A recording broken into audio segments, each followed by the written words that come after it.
जय गुरुदेव। प्रणाम सभी को। निरोग जीवन के महत्वपूर्ण सूत्र अध्याय 3 हम पढ़ रहे थे। लास्ट टॉपिक शाकाहार से संतोष करना ही बुद्धिमत्ता है। तो इस टॉपिक में हमने पढ़ा कि हमें शाकाहारी भोजन करना चाहिए क्योंकि मांसाहार करने से बहुत सारे विकार उत्पन्न हो जाते हैं हमारे शरीर में। आइए आगे बढ़ते हैं इसी श्रृंखला में। पत्तीदार भाजी सस्ती भी गुणकारी भी।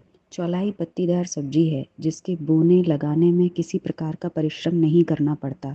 घर के पीछे कहीं खाली जगह में इसे लगा सकते हैं। बीज भी बोए जा सकते हैं और गांठें तोड़कर भी गाड़ी जा सकती हैं। पानी ठीक तरह लगता रहे और खाद की कमी न पड़े तो पत्तियां 2 महीने में आने लगती हैं।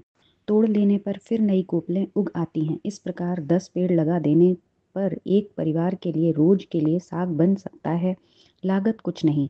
बहुमूल्य पदार्थों से इतनी भरी पूरी कि बढ़िया से बढ़िया शाक भाजी का मुकाबला कर सकती है। 100 ग्राम पत्तियों में पाए जाने वाले पदार्थों का अनुपात इस प्रकार है। प्रोटीन 4, चिकनाई 6.5, खनिज लवण 2.7, कैल्शियम 33.7, फास्फोरस 8.7, लौह 10.5, मैग्नीशियम 24.7, पोटेशियम 0.33।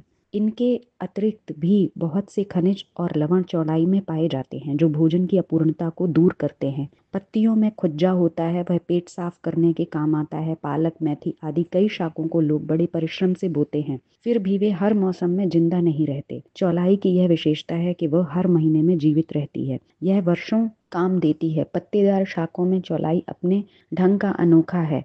इसको लगाने और प्रयोग करने का प्रयत्न किया जा सके तो स्वास्थ्य की दृष्टि से एक अनमोल उपहार हाथ लग सकता है। यूं पत्तेदार सब्जी सभी गुणकारी हैं।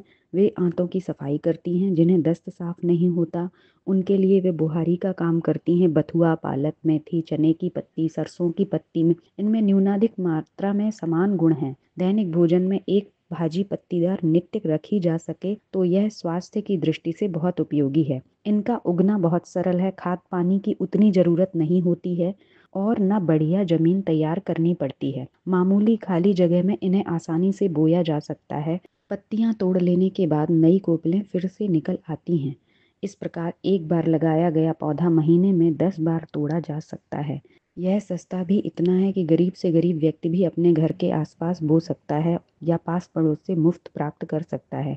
बथुआ वैशाख की फसल के साथ अनायास ही उगाता है। उसे निरर्थक समझकर किसान ऐसे ही उखाड़कर फेंक देते हैं। इसी प्रकार चने की पत्तियां तोड़ने के लिए किसान खुशी से बुला ले जाते हैं क्योंकि तोड़ने के बाद नई नई कोपलें निकलती हैं और बोने वाले को कई गुना लाभ होता है। पालक, मेथी जितने कोमल होते हैं उतने ही खाने में अच्छे लगते हैं। साथ ही उनकी पैदावार भी अधिक होती है। इसलिए जिनके पास अपना खेत नहीं है वे किसी किसान से पूछकर उसके खेत में से इन सागों को मुफ्त प्राप्त कर सकते हैं। जिन्हें मुफ्त न लेना हो वे अपने घर के आसपास की जमीन में बो सकते हैं। गमले, टोकरी आदि में इन्हें छत पर आंगन में बोया जा सकता है। वस्तुतः गुणकारी भाजियों में चौलाई का दर्जा ऊंचा है। उसमें खनिज लवण, विटामिन, प्रोटीन आदि की पर्याप्त मात्रा है। पत्तीदार भाजियों को उबाला और पीस लिया जाए, फिर आटे में मिलाकर उसकी रोटी बनाई जाए तो स्वादिष्ट भी होती है और सस्ती भी। आधा अनाज और आधी पत्ती दोनों को मिला लिया जाए तो भोजन इतना सस्ता साथ ही इतना स्वादिष्ट बनता है कि गरीब अमीर सभी समान रूप से लाभ उठा सकें। प्रचलन न जाने